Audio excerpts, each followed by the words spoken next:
안녕하세요. 매일매일 배우는 개발자 배우리365입니다. 이번 영상은 여러분과 함께 코틀린을 배우는 헬로 코틀린 두 번째 시간으로 함수를 주제로 진행하겠습니다.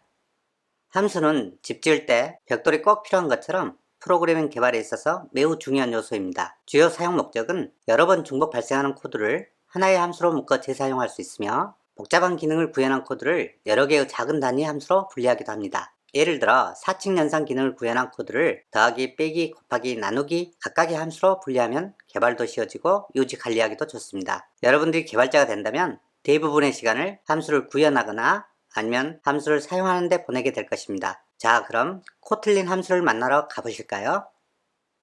이전 영상 헬로 월드에서 작성한 코드입니다. 한 번 더 짚어보시죠. 우리는 메인 함수를 선언해 줬는데 이 메인 함수는 일반 함수가 아니고요. 특수함수입니다. 프로그램의 진입점을 나타내는 함수죠. 메인 함수 바디에서 헬로 월드를 출력하는 println 함수를 사용했는데요. 이 println을 한 번 더 살펴보도록 하겠습니다. 제가 누르는 키는 아래에 표시되니 참고하시기 바랍니다. println의 시그니처인데요. 시그니처는 함수 선언부의 헤더에 해당하는 부분입니다. 보시면은 println은 메시지 파라미터를 가지고 있는데 타입은 observable anytype입니다. 자바의 오브젝트에 해당하고요. 리턴 값은 유닛입니다. 이 println의 선언부는 코틀린 스탠다드 라이브러리 안에서 정의되어 있는데요. 당연히 비저빌리티는 퍼블릭이겠죠. 왜 그러냐면은 퍼블릭이 아니면은 우리가 사용을 할 수 없기 때문입니다. 앞으로도 자주 사용하는 함수이기 때문에 살펴봤습니다. 오늘은 펑션에 대해서 알아볼 텐데요. 이해를 돕기 위해서 기획자가 홍길동을 출력하는 프로그램을 개발해 달라는 요청이 있다고 가정하겠습니다. 이전 영상에도 이야기했다시피 저는 개발 환경을 최대한 활용하도록 하겠습니다. 먼저 함수를 선언해 주기 전에 바로 사용하는 코드를 작성하겠습니다. 언더바 프린트 메시지라는 함수를 홍길동이라는 인자를 전달하고 호출을 하겠습니다. 바로 에러가 나겠죠. 당연히 언더바 프린트 메시지가 작성이 안 됐기 때문이죠. 컴파일러도 언더바 프린트 메시지를 찾을 수 없다라고 에러를 표시를 하고 있습니다. 이때 컴파일러에게 도움을 요청하겠습니다. 자, 그러면 컴파일러가 함수를 만들 것인지 아니면은 이름을 변경할 것인지를 선택하라고 하는데 저는 함수를 만들겠습니다. 컴파일러가 함수를 선언해 줬고요. 파라미터 이름은 메시지로 하겠습니다. 타입은 스트링으로 하고요. 바디는 구현을 해야 된다고 하네요. 바디 부분은 println 파라미터로 받은 변수를 그대로 넘겨주겠습니다. 자, 코드 개발은 완료가 됐고 실행을 해볼까요? 정상 출력이 됐습니다. 여기서 여러분들에게 강조하고 싶은 부분은 함수를 선언하는 것과 함수를 사용하는 것을 구분할 줄 알아야 된다는 것입니다. 함수를 사용할 때는 개발 환경도 구분을 해주기 위해서 이탈릭체로 표시를 해주고 있고요. 함수 선언부에는 정상적으로 출력을 해주고 있습니다. 그리고 제가 이 부분을 설명할 때도 용어가 틀렸는데요. 함수 선언 시에는 가로 안을 파라미터라고 하고요. 함수를 사용할 때는 인자 또는 아규먼트라고 명명하고 있다는 것도 여러분들이 기억하시길 바랍니다. 이어서 기획자가 이번에는 홍길동 이름 앞에 인사말을 붙여달라고 하네요. 이것도 같은 방식으로 개발을 해보겠습니다. 자, 언더바 프린트 메시지 위스 프리픽스를 바로 사용을 해볼게요. 인자로는 홍길동을 넘겨주고요. 그 다음에 인사말 하이를 넘겨주겠습니다. 마찬가지로 에러가 발생하겠죠. 그러면은 다시 컴파일러에 도움을 요청하고 함수를 만들겠습니다. 파라미터 이름을 첫 번째는 메시지로 하고요. 두 번째로는 프리픽스로 하겠습니다. 구현은 println을 사용할 건데요.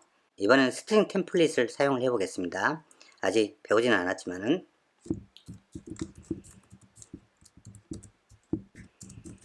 스트링 템플릿이라는 것은 스트링 안에서 변수를 사용할 수 있게 해주는 기능인데 스트링 안에서 변수를 사용할 때는 달러 표시를 앞에 붙여주시면 됩니다.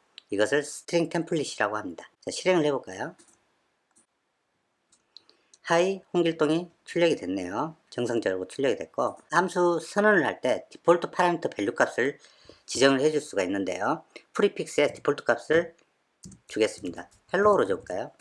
그리고 함수를 사용할 때 이번엔 인자를 프리픽스를 안 주고요. 메시지만 주겠습니다. 인자를 하나만 넘겨줬는데도 에러가 나지 않는 것은 함수 선언에 디폴트 파라미터 밸류가 있기 때문입니다. 그럼 실행해 볼까요?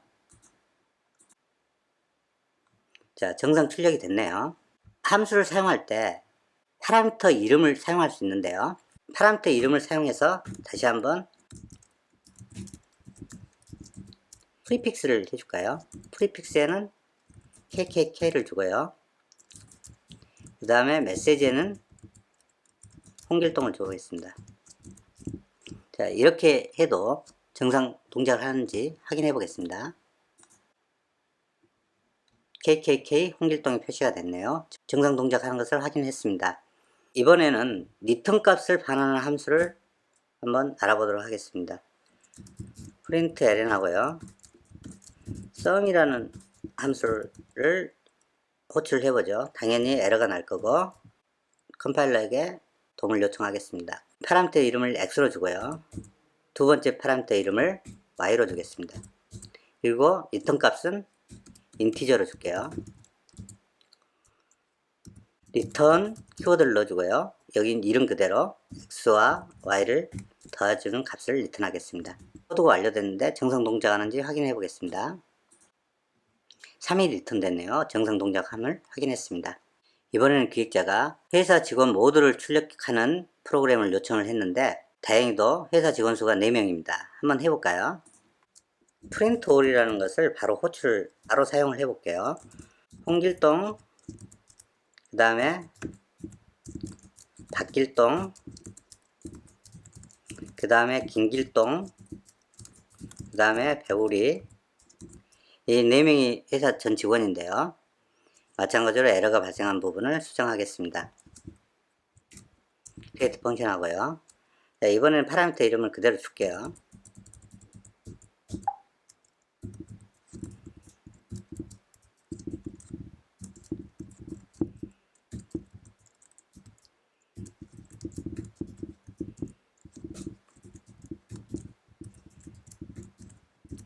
자, 일일이 하나하나 프린트문을 이용했습니다. 동작 확인을 해보시죠. 홍길동부터 배우리까지 모두 출력이 됐습니다. 그런데 며칠 지나서 기획자가 신입사원 3명이 더 입사를 했다고 합니다. 그러면 프린트 all을 변경을 해줘야 되는데 계속해서 파라미터 개수를 늘려가는 것은 방법이 아닌 것 같았어요. 이때 사용할 수 있는 variable argument에 대해서 알아보도록 하겠습니다. variable argument는 variable number 파라미터를 이야기하는 건데요. 선언부를 수정을 해줘 볼게요. 자, 키워드 variable argument를 주고 메시지를 하고 스트링 타입으로 해주고요. body를 바꿔주겠습니다. 이번에는 포문을 이용해 볼게요. 아직 배우진 않았지만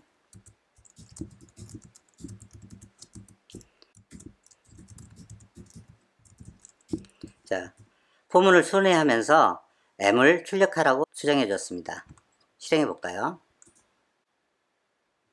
홍길동부터 배우리까지 정상 출력이 됐네요. 다시 한번 정리를 하자면 함수를 선언하는데 파라미터 개수가 정해지지 않았다면 그때 variable argument라는 키워드를 사용을 할 수 있다는 거 꼭 기억해 주시기 바랍니다. 자, 그런데 또 하나 기억해야 될 것은 여러분들이 파라미터로 받은 variable argument를 다른 함수의 인자로 넘겨서 호출해 줄 경우도 발생합니다. 예를 들어서 여기서 언더바 로그를 만들어준대요. 여기서 파라미터 메시지를 그대로 건네줄 때 메시지를 바로 건네주면 안 되고요. 이때는 스프레드 오퍼레이터 별을 입력을 해줘야 됩니다. 로그 함수를 만들어줘 볼까요? 함수를 선언해 줄 때도 반드시 variable argument라는 것을 표시를 해줘야 됩니다. 타입은 그대로 스트링을 줘야 되겠죠.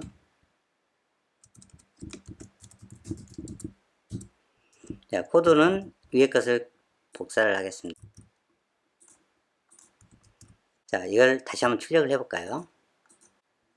정상 동작하는 것을 확인했습니다. 오늘 함수에 대해서 배웠는데 정리하고 마무리 짓겠습니다. 먼저 함수를 선언해 줄 때는요, 펑션 키워드를 이용한다는 거 알아두시고요. 그 다음에 함수명이 옵니다. 그 다음에 가로에 파라미터 이름과 타입이 오고 그 다음에 콜론 타입이 올 수 있는데 지정해 주지 않으면 유닛 타입이라는 것을 꼭 기억해 두시고 그 다음에 비저빌리티를 선언을 해주지 않는다면 별도로 퍼블릭이라는 것도 여러분들 꼭 확인해 주시기 바랍니다. 그리고 함수 선언을 할 때 파라미터의 기본값을 지정을 해줄 수가 있다는 것도 여러분들 기억해 주시기 바라고요. 리턴 값이 있는 함수를 선언해 주는 것도 한 번 더 확인해 보겠습니다. 뒤에 리턴 값 표시하는 부분에 콜론 리턴 타입을 정해 주고요. 그 다음에 바디에 리턴 키워드가 들어가는 것 여러분들 기억해 주시기 바랍니다. 그 다음에 파라미터 개수가 변경 가능할 때는 선언부에서 파라미터를 선언해 줄 때 베리어블 아규먼트도 꼭 기억해 주시고, 더불어서 파라미터를 다른 함수에 인자로 넘길 때는 스프레드 키워드 별표를 붙여줘야 되는 것도 기억해 주시기 바랍니다.